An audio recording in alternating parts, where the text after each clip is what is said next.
Sir నమస్కారం sir. నమస్తే. Sir YCP బలహీనపడుతుంది అని చెప్పేసి ఒక ప్రచారం అయితే జరుగుతూ ఉంది సార్. జగన్మోహన్ రెడ్డి గారు కూడా అదే ఫీల్ అయ్యారేమో అని చెప్పేసి ప్రక్షాళన అనేది ఒకటి చేస్తున్నారు. చాలా మందిని తీసేసి కొత్త వాళ్ళని నియమిస్తున్నారు. అందులో భాగంగానే సజ్జల గారి కుమారుని కూడా భార్గవ్ రెడ్డిని తీసేశారు. సోషల్ మీడియా ఇన్ఛార్జిగా కొత్త వారిని నియమించారు. ఇప్పుడు ఈ పార్టీని బలం చేకూర్చడానికి ఆళ్ళ సాయి మోహన్ అనే వ్యక్తిని పార్టీ నిర్మాణక సలహాదారుగా నియమించేస్తారు సార్. మరి ఈయన ప్రాతినిధ్యంలో ఉన్న పార్టీ బలహీనం నుంచి బలపడుతుందని ఆశిస్తున్నారు వైసీపీ వాళ్ళు. మరి పార్టీ గాడిన పడే ఛాన్సెస్ ఏమన్నా కనిపిస్తున్నాయా? అసలు జగన్మోహన్ రెడ్డి గారు చేస్తున్న ఈ ప్రక్షాళన ఆయనకు వర్కౌట్ అవుతుందా? మీరేం చెప్తారు సార్ దీనిపైన?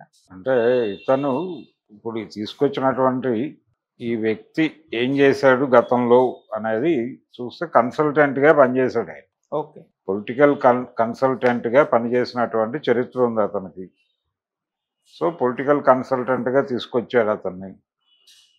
గతంలో ఎలాగైతే ఐపాక్ సంస్థను తీసుకొచ్చారో అలాగే ఇది కూడా ఒక కన్సల్టెన్సీ వ్యవహారమే. అతన్ని సలహాదారుగా తీసుకొచ్చారు అని కూడా మాట్లాడుతున్నారు. అయితే జగన్మోహన్ రెడ్డి గారికి సలహాదారులు అవసరమా? గతంలో కూడా ప్రభుత్వ సలహాదారులుగా కొంతమందిని తీసుకొచ్చాడు ఆయన. అందులో ప్రముఖ జర్నలిస్టు రామచంద్రమూర్తి గారు కూడా ఉన్నారు, సంపాదకుడు ఆయన. ఆయన సలహాదారుగా వెళ్ళటానికి ముందు సాక్షి పత్రికకి ఎడిటర్గా ఉన్నారు.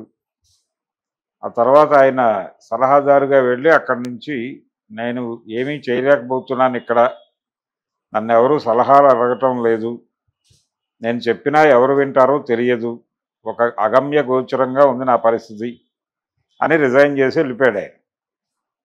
కాబట్టి ఈ కండిషన్లో ఆయన సలహాదారులను పెట్టుకుని సలహాలు వింటాడా? విననికి ఆయనకి ఎందుకు పెట్టుకుంటున్నాడు? సలహాదారుల్ని పెట్టుకోవడం కన్నా కూడా, లేదు ఈ కన్సల్టెన్సీ బ్యాచ్ని పెట్టుకోవడం కన్నా కూడా ఆయన నేరుగా జనంతో ఉండి జనం సలహాలు విని, ఎందుకు మీరు నన్ను అంత సీరియస్గా పట్టించుకోలేదు, మొన్న ఎన్నికల్లో నేను చేసిన తప్పేంటి, మీ బిడ్డకి మీరు శిక్ష విధించారు, మీ బిడ్డ అది గుర్తించాడు, మీ బిడ్డని మీరే మార్గదర్శనం చేసి ముందుకు నడిపించండి అని అడిగితే జనమే నడిపిస్తారు ఆయన్ని. ఇలా బయట నుంచి తీసుకొచ్చి పెట్టుకునేటువంటి అడ్వైజర్సు లేకపోతే కన్సల్టెన్సీ బ్యాచ్ వలన ఏమాత్రము ప్రయోజనం ఉండదు జగన్మోహన్ రెడ్డికి అని ఎవరు బయట నుంచి తెలుగుదేశం వాళ్ళు మరొకళ్ళు అంటాం కాదు, ఇంటర్నల్ పార్టీ వాళ్ళే అంటున్నారు. వైసీపీకి చెందినటువంటి మేధావి వర్గం ఒకటి ఉంది. వాళ్ళ సోషల్ మీడియా ప్లాట్ఫామ్స్ మీద మాట్లాడేవాళ్ళు, రాసేవాళ్ళు ఒక బ్యాచ్ ఉంది. వీళ్ళందరూ అడ్వైజర్సే ఆయనకి. అలా వాళ్ళు నడుపుతున్నటువంటి, అంటే వైసీపీని నమ్ముకుని నడుస్తున్నటువంటి కొన్ని వెబ్సైట్లు, కొన్ని యూట్యూబ్ ఛానల్స్, వాటి నుంచి ఒక ప్రవచనం మొదలైంది నిన్నటి నుంచే. సలహాదారులు అక్కర్లేదు, మీరు ప్రజల సలహాలు వినండి, ప్రజల నుంచి నేర్చుకోండి, ప్రజల్లోకి వెళ్ళండి, ప్రజల్లోకి వెళ్ళి ప్రజల నుంచి నేర్చుకుని పార్టీని పునర్నిర్మాణం మీరే చేసుకోండి. వాళ్ళెవరినో పెట్టి పునర్నిర్మాణానికి సలహాలు ఇవ్వటానికి ఒకళ్ళు, ప్రభుత్వాన్ని నడపడానికి సలహాలు ఒకళ్ళు, ఇవన్నీ ఎందుకు మీకు? మీరు ఎలాగూ వినరు. గతంలో సలహాదారులు మీకు ఏం చెప్పారు? ఇప్పుడు సజ్జల రామకృష్ణారెడ్డి ఒకటే సలహాదారుగా ఎక్కువ కాలం కొనసాగాడు. ఆయన సలహాదారుగా కొనసాగాడా అంటే కాదు, ఆయన ఉత్సవ విగ్రహంగా కొనసాగాడు. ఆయనేమో బయటికి రాడు. జగన్మోహన్ రెడ్డి గారు గుళ్ళో ఉంటాడు ప్యాలెస్లో. ఆయన బయటికి రావటము, వేరే వాళ్ళకి యాక్సెస్ ఇవ్వటము ఆయనకి ఇష్టం లేదు. ఆయన అధికారంలో ఉండగా ఎవరిని కలవలేదు ఆయన. ఎవరన్నా వెళ్ళి దర్శనం కోసం ఎదురు చూసినా అతి కష్టం మీద దర్శనం ఇచ్చేవాడు ఆయన. ఇటువంటి కండిషన్లో బయట మాట్లాడడానికి ఒక ఉత్సవ విగ్రహం ఉండాలి అనే ఉద్దేశంతో ఆ బాధ్యతల్లో పెట్టారు సజ్జలను. అంతవరకే. ఆయన సలహాదారు కాదు, ఉత్సవ విగ్రహాన్ని సలహాదారు అనే పదవిలో పెట్టి అక్కడ కూర్చోబెట్టారు. అందుకని ఆయన్ని సకల శాఖ మంత్రి అనేవాళ్ళు. సో ఆయన సలహాలు చెప్పింది ఏం లేదు. జగన్మోహన్ రెడ్డి గారు ఏం మాట్లాడమంటే అది మాట్లాడేవాడు అంతే, మీడియాని పిలిచి.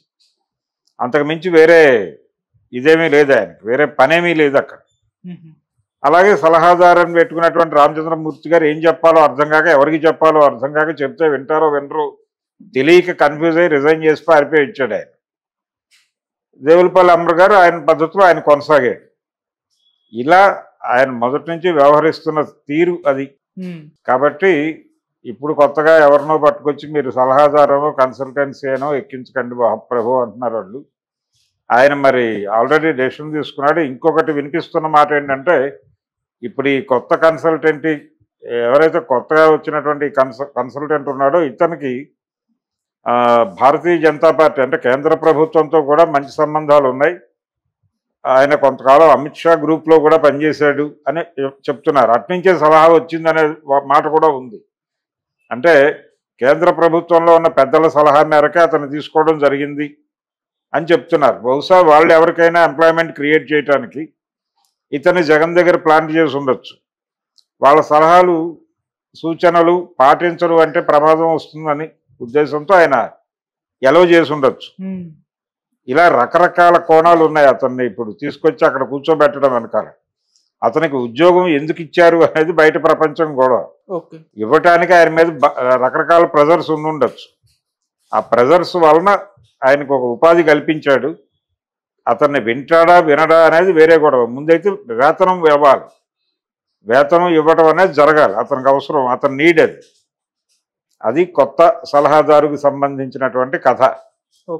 జగన్మోహన్ రెడ్డి గారి కోటరీలో కొత్త సలహాదారుగా వచ్చినటువంటి ఆళ్ల మోహన్ తాలూకా కథ ఇది. సార్, ఒక వైసీపీలోనే ఈ విధంగా ఉంటుంది అంటే సలహాదారుల పరిస్థితి, అన్ని పార్టీల్లో కూడా సలహాదారులకు అంత ఇంపార్టెన్స్ ఇస్తూ ఉంటారా, ఇవ్వరా సార్? సలహాదారులు ఉంటారు ప్రతి చోట. వాళ్ళు అడ్వైజర్స్ ఇస్తారు. తెలుగుదేశం పార్టీకి కూడా ఉన్నారు.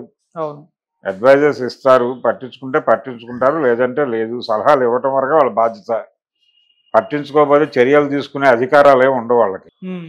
ఒక 4-5 సలహాలు పట్టించుకోకపోతే తనని పట్టించుకోవట్లేదు అనే విషయం అర్థమై వెళ్ళిపోవటమే, స్వచ్ఛందంగా మరణించటమే. అది కొంతమందిని అకామిడేట్ చేయటానికి, అవసరమైనప్పుడు మీడియా ముందుకెళ్ళి మాట్లాడటానికి వాడతారు. ఆ పర్పస్ కోసమే తీసుకున్నారనే విషయం వాళ్ళకి తెలుసు.